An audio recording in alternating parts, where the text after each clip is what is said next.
The final nail in the coffin of Ilara's old life was not a nail at all, but the sharp, decisive snap of a lawyer's briefcase.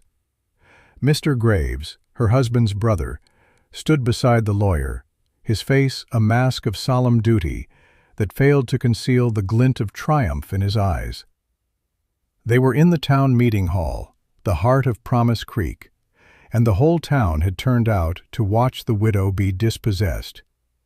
It was a spectacle, and in a town starved for drama, it was a feast. Her husband, Elias, had been a good man with a soft heart and a poor head for business. He had trusted his brother, and that trust had become a debt, a complex web of papers and promises that Ilara never understood until this moment. With Elias gone, claimed by a fever that swept through the valley like a brush fire, the debt was called in. The ranch, the livestock, the small house they had built with their own hands, it all belonged to Graves now. The lawyer's voice was a dry drone, listing the assets and their transfer of ownership. When he was finished, Graves made a show of magnanimity. He stepped forward and placed a small, rolled-up deed on the table in front of Ilara. "I am not a cruel man," he announced to the silent crowd. "Elias was my brother. His widow will not be left with nothing." He gestured to the scroll. "There is a parcel of land to the north, 40 acres. It was his, and now it is yours. It is all I can do." A murmur went through the room. Mr. Gable, the mercantile owner, coughed to hide a smirk.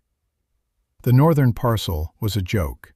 It was 40 acres of wind-swept nothing, a patch of sour prairie where the wind never stopped blowing, and nothing grew but tough grass and regret. Its only feature was a derelict grain silo, a concrete tube left to rot decades ago, a monument to a failed farming venture. They called it the silo patch. It was worthless. This was not charity. It was a final, public insult. Ilara looked at the deed, then at Graves's smug face. She did not cry.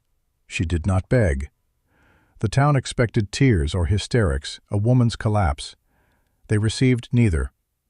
Her silence was a cold, hard stone dropped into the quiet room. She picked up the deed. Her knuckles were white. From a small cloth purse, she counted out her remaining money on the table. $16.27. It was everything she had in the world. She pushed a stack of coins toward the lawyer. "For your time," she said, her voice clear and steady. The lawyer, taken aback, reflexively pocketed the fee. She then stood, her back straight as a fence post, and looked at the faces watching her. Pity on some, scorn on others, morbid curiosity on most. "Thank you for your concern," she said to the room at large, the words clipped and formal. She turned her gaze to Graves. "You are too generous." The words were spoken without a trace of sarcasm, which made them cut deeper than any curse. She tucked the deed into her worn coat, turned her back on her former life, and walked out of the meeting hall. The only sound that followed her was the frantic barking of a scruffy dog tied to the porch rail. It was Gus, her husband's dog, the one thing Graves hadn't bothered to claim.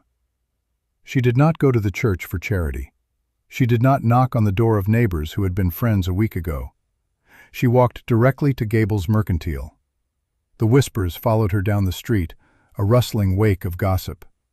Inside, the store smelled of sawdust, coffee, and cured leather. Mr. Gable polished the counter, his eyes wary. "Help you, Ilara?" he asked, the name feeling heavy and awkward in his mouth. "I need a good axe," she said, her voice flat. "A felling axe, and a shovel with a sharp spade." Gable raised an eyebrow. "Clearing land out of the patch?" He couldn't keep the condescending pity from his tone. "That's hard work for a man, let alone—" He trailed off, gesturing vaguely at her slight frame. "The price," she said, ignoring the insult. She laid her remaining money on the counter. She bought the axe, the shovel, a whetstone, a sack of flour, a slab of salt pork, 10 pounds of beans, and a small tin of coffee. She also bought a box of nails and a thick, oiled canvas tarp. What was left amounted to less than $1. It was not enough for a ticket on a stagecoach east. It was not enough to run. It was only enough to stay. As she gathered her purchases, Mr. Graves walked in, flanked by 2 of his ranch hands. He saw her meager pile of supplies and laughed, a short, barking sound. "Going camping, Elara?" he asked. "Best be careful. The wolves get hungry out there, and there's no shelter to speak of." Elara looked at him, her gaze so direct and empty of fear that he faltered. "This land is mine," she said. It was a simple statement of fact. She hoisted the sack of flour onto her shoulder, tucked the axe handle under her arm, and walked out of the store without another word. She untied Gus, who licked her hand and wagged his entire body in relief. Together they turned north, away from the clapboard buildings and false fronts of Promise Creek. They walked toward the wilderness, toward the worthless land and its gray, concrete tomb. The town was wrong. She would not die. She would build. The journey was a pilgrimage of suffering. The 40 acres were a hard day's walk north, and the landscape grew more desolate with every mile. The gentle, rolling pastures that surrounded Promise Creek gave way to a flat, unforgiving prairie. The wind was a constant presence, a physical force that pushed against her, stole the warmth from her coat, and whispered lies of failure in her ears. Gus trotted beside her, his head low, sensing the grimness of their exodus. The sack of flour felt like a bag of stones on her shoulder. The shovel and axe, lashed together, dug into her other hand. She walked until her legs were numb and her shoulders screamed. As the sun began to dip below the horizon, painting the vast, empty sky in brutal shades of orange and purple, she saw it. A single gray cylinder, stark against the skyline. The silo. It looked less like a building and more like a gravestone for a giant. When she finally stood at its base, every muscle in her body trembling with exhaustion, the full weight of her situation crashed down upon her. The silo was a ruin. Its metal cap was gone, torn away by some long-forgotten storm, leaving the top open to the sky. The walls were stained with years of rain and bird droppings. A gaping, jagged hole served as a doorway. The air inside smelled of decay, damp earth, and profound neglect. It was a concrete shell, a hollowed-out bone. This was her inheritance. This was her refuge. A wave of despair, cold and sharp as a knife, pierced the numbness of her fatigue. Her knees buckled. She sank to the ground, the rough prairie grass scratching at her hands. The town was right. Graves was right. This was a place to die. She buried her face in her hands, and for the first time since Elias had taken his last breath, a dry, ragged sob escaped her lips. Gus whined and nudged his wet nose into her palm, a warm, living anchor in her sea of hopelessness. She sat there as the twilight deepened, the cold of the earth seeping into her bones. This was the bottom. There was nowhere lower to fall. But as the last light faded and the first stars appeared in the immense, dark sky, a strange calm settled over her. The despair had burned itself out, leaving behind a hard, clear emptiness. She had nothing left to lose. Gus, who had been sniffing restlessly around the base of the silo, began to whine again, pawing at the packed earth on the eastern side, the side most sheltered from the ceaseless wind. Curious, Elara pushed herself to her feet and walked over. The air here was different. It was still. The wind howled over the top of the silo, but at its base there was an almost perfect calm. She ran her hand along the concrete wall. It was cool, but not with the biting chill of the air. It was the deep, steady cool of the earth. She knelt where Gus was digging. The ground was damp. She pressed her fingers into the soil and felt a surprising moisture. A few feet away, almost hidden by a patch of stubborn green reeds that had no business being there, she saw it. A dark patch of earth, almost black, that glistened in the faint starlight. She dug her fingers in, and cool, clean water welled up to fill the depression. A seep spring. Small, slow, but reliable. Water. A flicker of something, not yet hope, but a grim cousin to it, stirred within her. She stood up and looked at the silo again, seeing it not as a ruin, but as a shape. It was round. The wind, which had been her enemy all day, could not get a purchase on it. It struck the curved wall and flowed around it, its power diffused. A square house fights the wind. A round house sheds it. Her father, a stonemason who thought in terms of weight and pressure, had told her that once. She walked to the jagged opening and stepped inside. The silo was about 20 feet across. Looking up, she could see the circle of stars. She stomped her foot. The floor was hard-packed earth, but it felt solid, unyielding. She dug at it with the heel of her boot and struck something hard. Stone. A deep foundation. The silo wasn't just sitting on the prairie, it was anchored to it. The stable temperature she'd felt outside wasn't just from the concrete.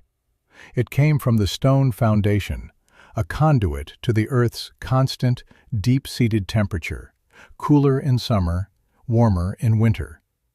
The worthless place had secrets. It had water. It had shelter from the wind. It had thermal mass. It was not a tomb. It was a fortress. It was a beginning. Elara took a deep breath, the cold night air filling her lungs. The despair was gone, replaced by a cold, fierce resolve. She had an axe, a shovel, and a foundation. She would build her life from the ground up, right here, in the place everyone else had thrown away. The first week was a battle of attrition against filth and decay. Elara worked from dawn until dusk, fueled by beans and a burning, silent fury. She used the shovel to clear the silo's interior, a thick layer of old grain, rotted debris, and animal nests. She hauled it out by the bucketful, her hands, soft from a life of mending and cooking, quickly blistering. The blisters broke, bled, and hardened into calluses. Her muscles, unused to such labor, screamed in protest each morning, a chorus of fire and ache that she learned to ignore. She was not just cleaning, she was excavating. The silo's original builders had laid the stone foundation deep. With Gus digging enthusiastically beside her, she began to hollow out the interior, lowering the floor a full 4 feet. The earth she removed was not discarded.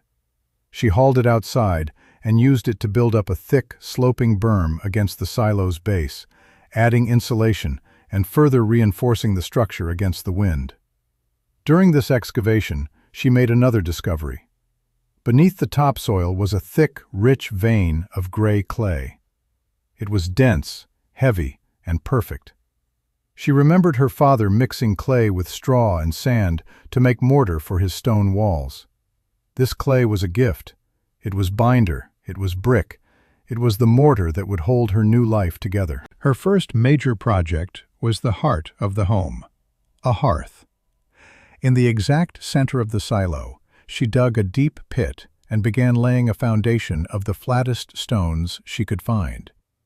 She hauled them from a dry creek bed a half-mile away, one agonizing trip at a time, using the canvas tarp as a sling. She built a massive circular stone hearth, 3 feet high and 6 feet across. From its center, she began to construct a chimney, a column of carefully fitted stones held together by her homemade clay and straw mortar. It rose through the center of her home, a stone spine that would radiate heat to every corner of the circular room. This was labor that broke the body and focused the mind. Each stone lifted was a defiance. Each stone set in place was a victory. Next, she needed a door. The jagged hole was an invitation to the wind and to predators. Using her axe, she felled a small cluster of cottonwood trees growing near the creek bed. She was clumsy at first, the axe glancing off the wood, but she learned the rhythm, the bite of the steel into the grain. She stripped the logs, and with immense effort dragged them back to the silo.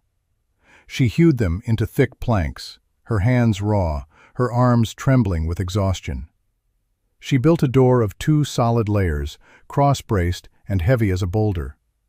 She fashioned hinges from salvaged metal strapping she'd found in the silo's debris, and hung the door in a sturdy frame she built into the opening. The first time she swung it shut, the solid thud echoed in the silo. For the first time, she could close the world out. With the main floor dug out and the hearth in place, she turned her attention upward. She needed a sleeping loft, a place to be above the cold ground. Using the strongest logs, she constructed heavy crossbeams. Fitting them into notches she painstakingly chiseled into the concrete walls 10 feet up. This was the most dangerous work, balancing on a rickety ladder she'd fashioned from branches, hoisting the heavy beams. Gus would sit below, whining with anxiety, until she was safely back on the ground. On top of the beams, she laid a floor of smoothed planks, creating a half-moon-shaped loft that covered half the silo's upper space, leaving the other half open to the hearth below. Water was life. She spent 2 days digging out the seep spring, creating a deep, stone-lined basin. To protect it from dirt and animals, she built a low, circular wall around it, using more fieldstones. The clay proved its worth again. She formed rough, thick bricks by hand, packing the wet clay into a wooden frame, and left them to bake in the sun. They were ugly, but strong. She used them to build a small domed roof over her well, a miniature silo to protect her water source. Food was the next challenge. The prairie wind was too harsh for a conventional garden, so she dug. Adjacent to the silo, on the sheltered eastern side, she excavated a large, rectangular pit, 4 feet deep. She lined the walls of this sunken garden with her crude, sun-baked bricks to stop them from collapsing. Into this protected space, she shoveled the rich topsoil she had set aside, creating a microclimate shielded from the worst of the wind, a secret garden that would trap warmth and moisture. Weeks turned into a month, then 2. Her world shrank to the circle of her silo, the path to the creek, and the pit of her garden. She grew leaner, her body hardened into a tool of sinew and muscle. The solitude was immense, a silence broken only by the wind, the cry of a hawk, and the soft noises of Gus sleeping by the fire. She spoke to the dog, not out of loneliness, but out of habit, narrating her tasks as if to convince herself they were possible. "Now, we set the beam, Gus. Steady now."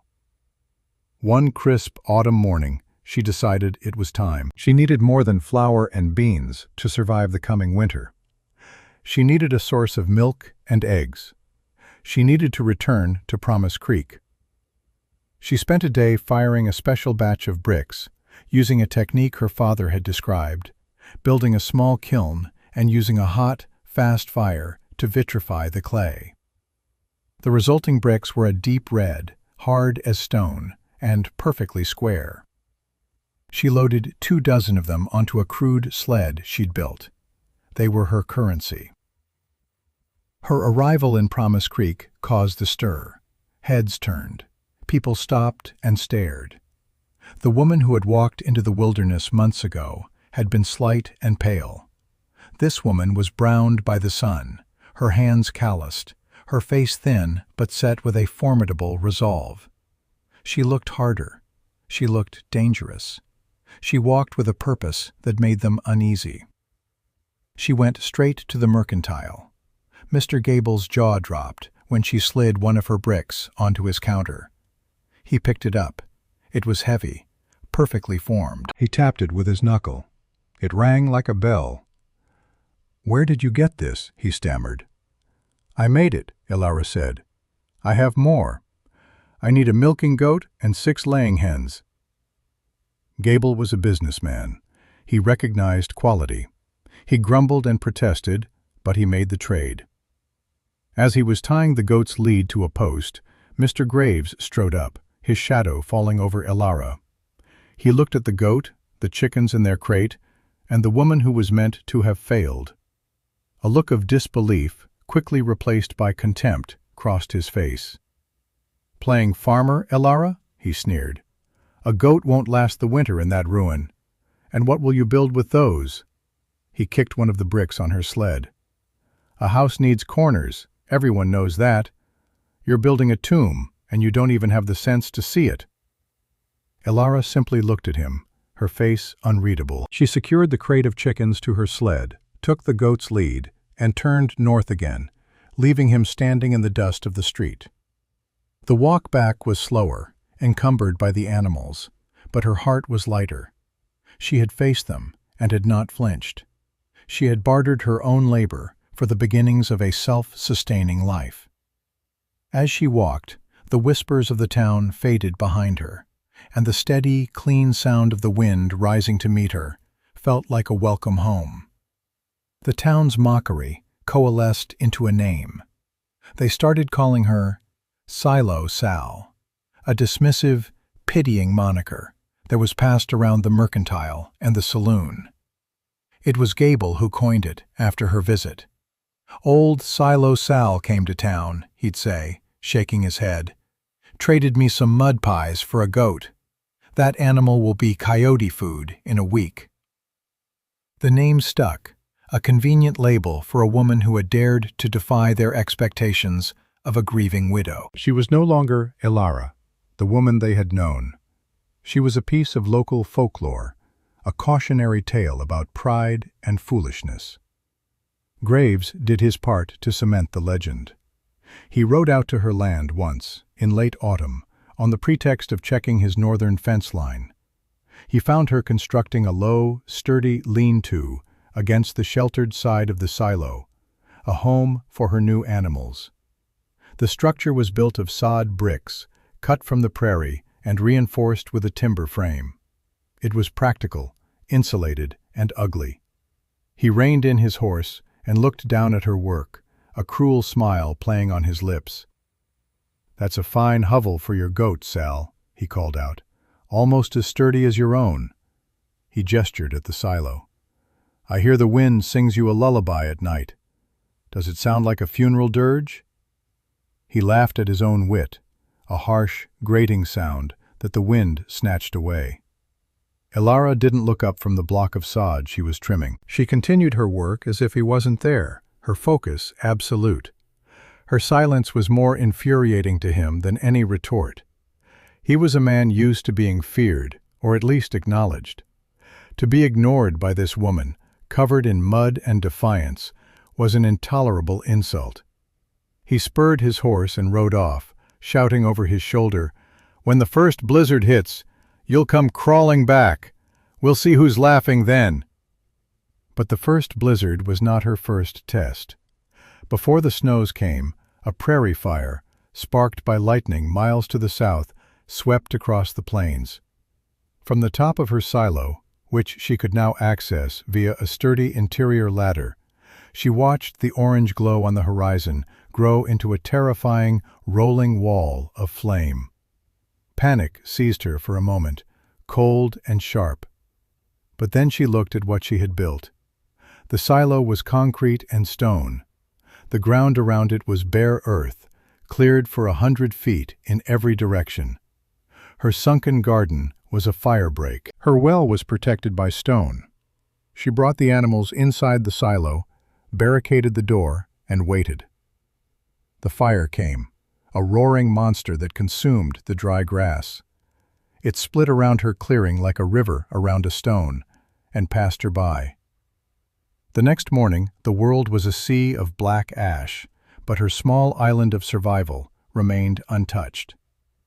Winter arrived in earnest, burying the blackened prairie under a blanket of white. This was the time the town expected her to break. But inside the silo, a world of order and routine took shape. Her days were governed by simple, life-sustaining rhythms. Before dawn, she would stir the embers in the great stone hearth, adding logs she had spent the autumn cutting and stacking. The fire was the warm heart of her home, its heat absorbed by the stone chimney and the thick concrete walls, creating a steady, radiant warmth that defied the cold outside. After the fire was blazing, she would milk the goat, its warm flank a comfort in the chill air. The rich milk was a luxury, used for drinking, for making cheese, and for enriching her bean stews.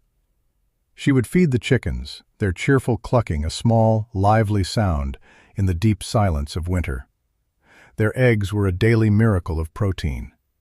She tended her sunken garden, which was covered by a heavy frame she had built and draped with the oiled canvas tarp. It was a crude greenhouse. Snow piled high on the canvas, providing insulation, and the earth's warmth, trapped in the pit, kept the ground from freezing solid. Hardy greens and root vegetables continued to grow, pale but nourishing. Her life was a closed loop of work and sustenance. Tending the animals, checking her stores, mending her clothes, sharpening her tools. She was utterly alone, yet she was not lonely. The constant, demanding presence of her own survival kept her company. Gus was her shadow, his warm weight a comfort at her feet as she worked, his low growl a reliable alarm. In the evenings, by the light of a tallow lamp, she would write in a small journal she had kept, not about her feelings, but about her systems, the number of eggs collected, the rate her firewood was burning, the growth of the carrots in the dark earth.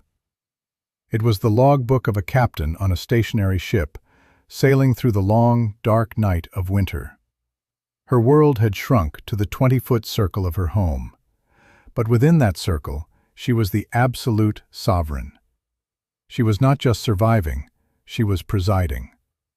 The spring was late and reluctant, but when it came, it was with a furious, violent energy. The snow melted into a muddy deluge, and the winds returned with a vengeance. But it was in late May that the sky began to issue a warning of a different kind. The air grew thick, heavy, and unnaturally still. The light turned a sickly, bruised green-yellow. To the west, a bank of clouds the color of slate began to build, churning and boiling in on itself. The birds fell silent. Gus began to whine, a low, anxious sound deep in his chest, and pressed himself against Ilara's leg. She had seen a sky like this once before, as a child. She knew what it meant. From the top of her silo, she watched the western horizon.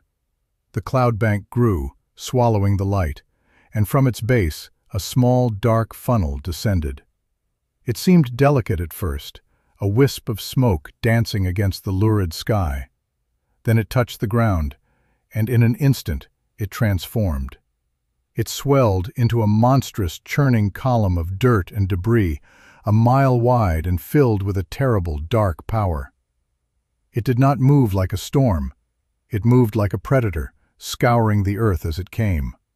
Its roar reached her then, a low rumble that grew into the deafening sound of 1,000 freight trains. There was no time for thought, only for action honed by months of routine. She scrambled down the ladder, her heart pounding against her ribs. She herded the frantic goat and chickens from their lean-to into the ground floor of the silo. They were terrified, but they obeyed.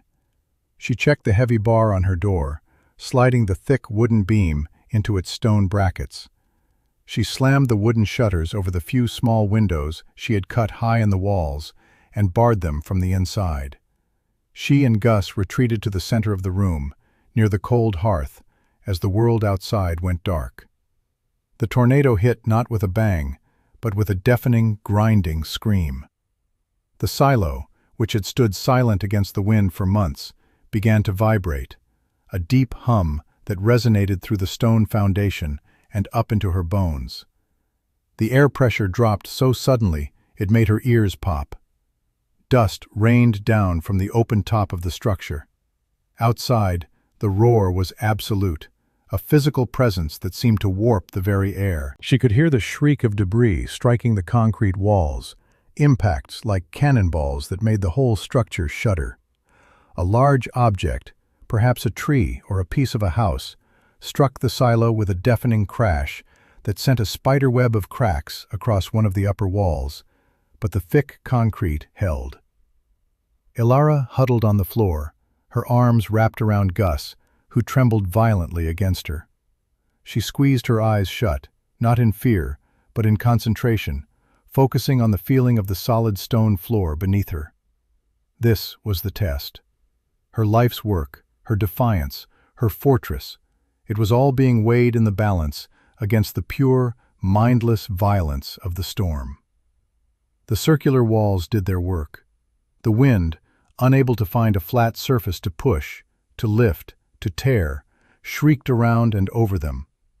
The silo was a stone in a raging river, an object of such simple, solid integrity that the current could only flow past it. Miles away, in Promise Creek, the story was different.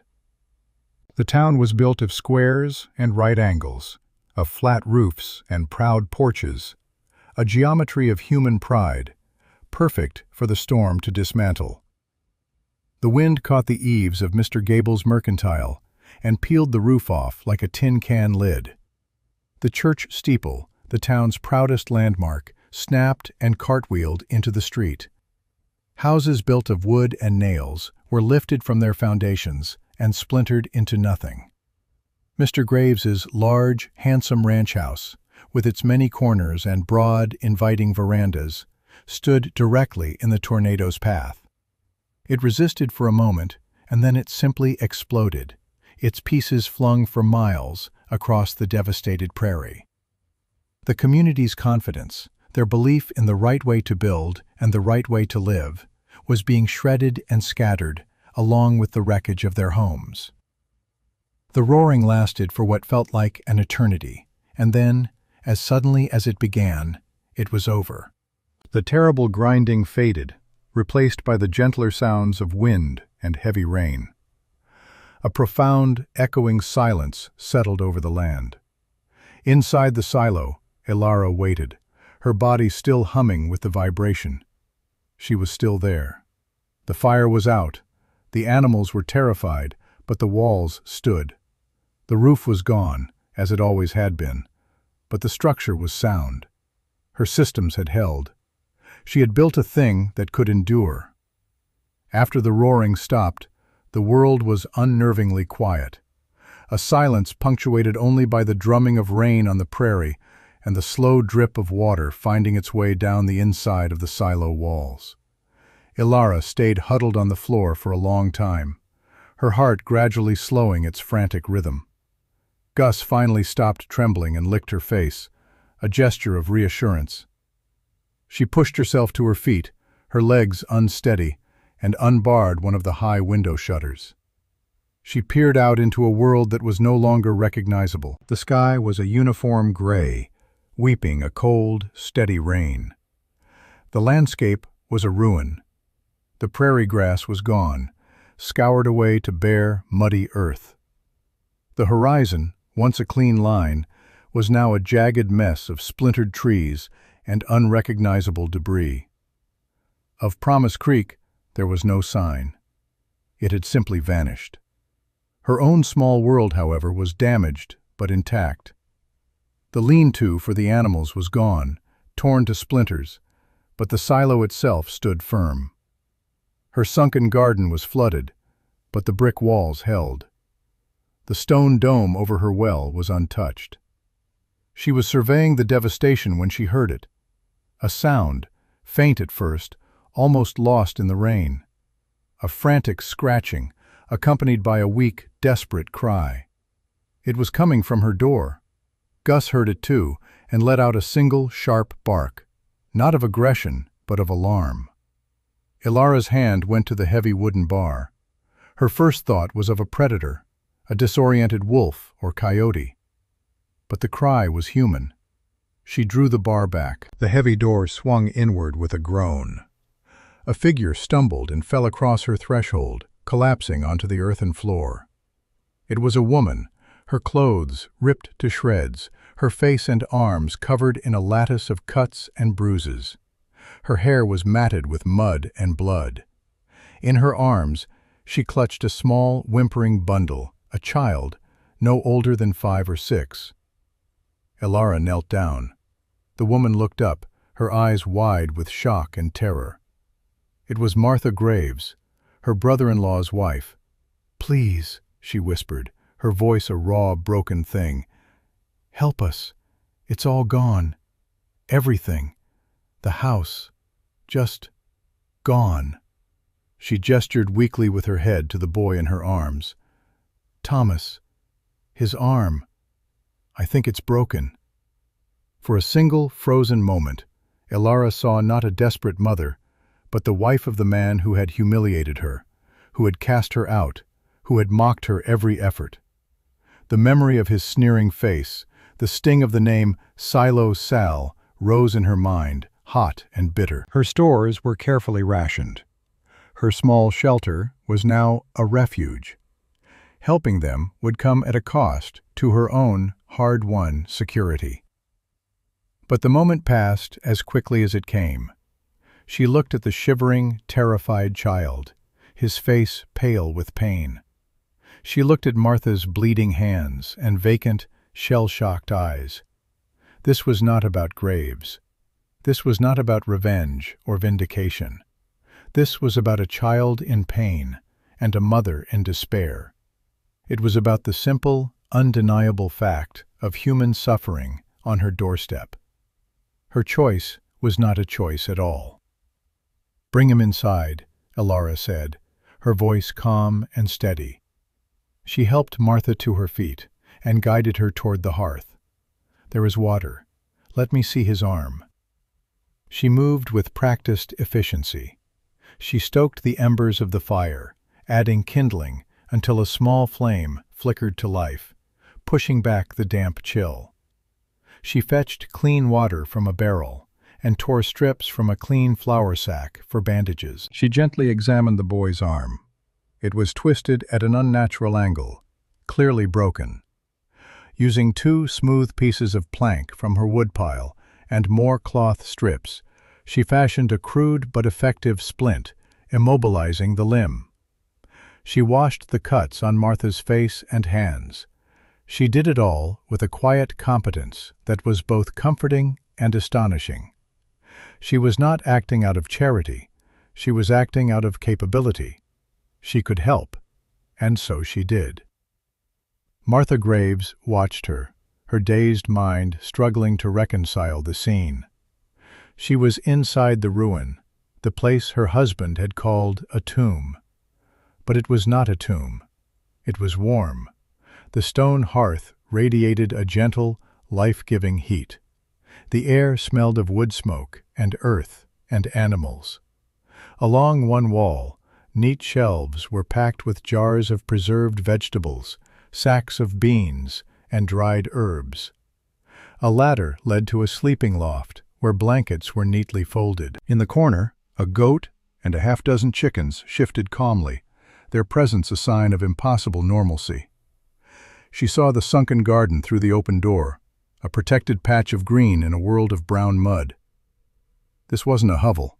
It was a system, a fortress, a tiny, ordered world that had withstood the apocalypse. The woman moving with such purpose was not the mad, pitiable Silo Sal of town gossip.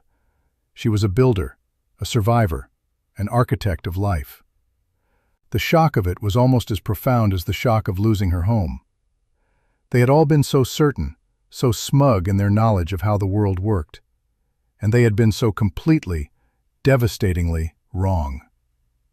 Later, as Thomas slept, wrapped in a thick wool blanket, another figure appeared in the doorway. It was Mr. Graves.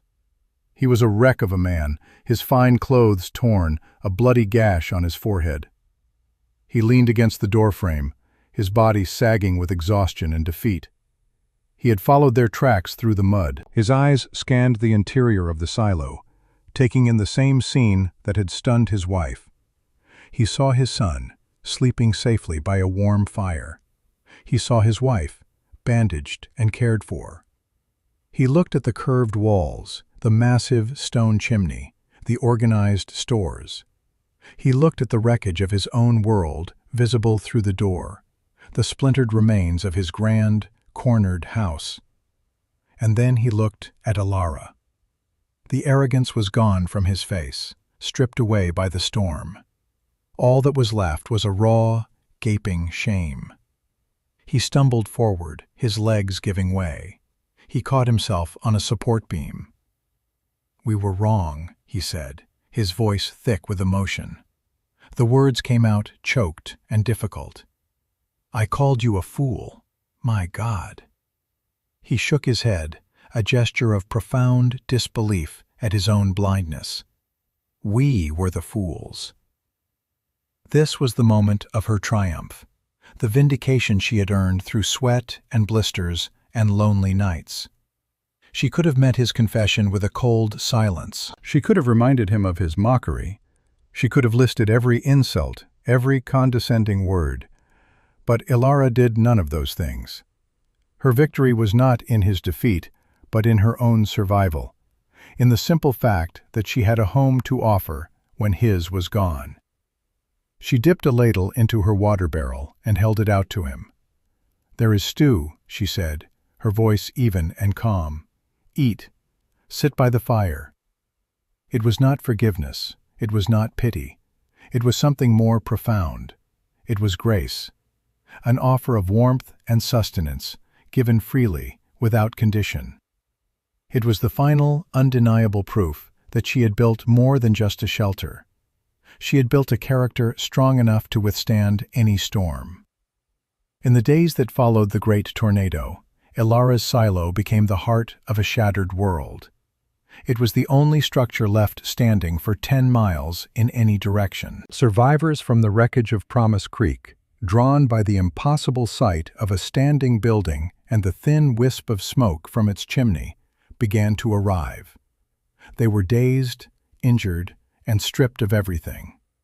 Alara took them all in. Her small, circular home became a makeshift infirmary, a community kitchen, and a sanctuary from the grief and the rain. The townspeople who had once pitied and mocked her now huddled within her walls, their lives dependent on the very systems they had dismissed. They drank clean water from her protected well. They ate stew made from her stored beans and the tough winter greens from her sunken garden. They watched in stunned silence as she moved among them, setting broken bones, cleaning wounds, and organizing the meager resources with an unshakable calm. She was no longer Silo Sal. She was simply Alara, and her name was spoken with a reverence that bordered on awe.